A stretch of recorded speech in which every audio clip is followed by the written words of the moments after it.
Ho fatto una lunga passeggiata sulla spiaggia, ma non la spiaggia cittadina dove vado sempre, quella dove ci sono i baretti, le famiglie che portano in giro i cagnolini e dove ci sono i surfisti estate e inverno. No, sono andata nella spiaggia che non so nemmeno più come si chiami, una spiaggia dove io andavo da bambina, dove tutta la città andava a un secolo fa.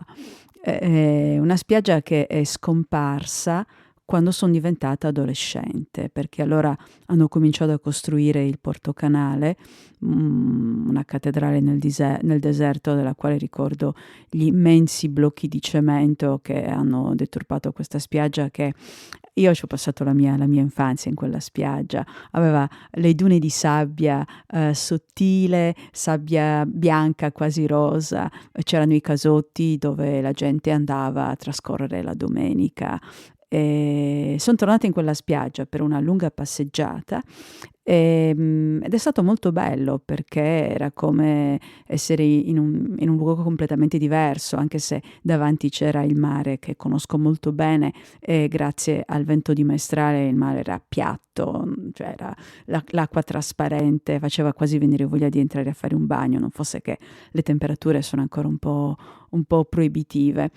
La sabbia c'è ancora, si vede in alcuni tratti, però è quasi completamente coperta dal non so quale sia il termine tecnico, quelle alghe che vengono arrotolate dalla corrente, che poi vengono sputate a riva sotto forma di palle di mare, patate di mare. Sono delle palle di paglia, alcune di queste sono, perfettamente rotonde.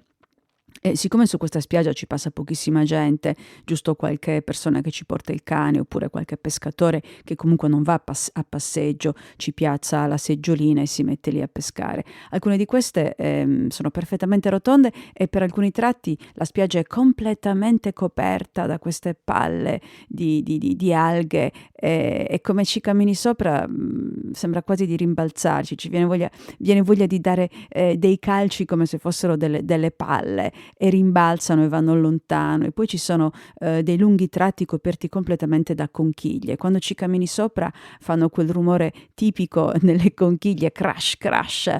E poi ci sono banchi incredibili di fiori, di vegetazione che appunto perché non ci va mai nessuno cresce indisturbata. In questo periodo dell'anno c'è un fortissimo odore di fiori, di erbe del Mediterraneo. È stata una bella passeggiata, è stata una passeggiata che mi ha fatto ricordare com'è la terra quando non viene calpestata.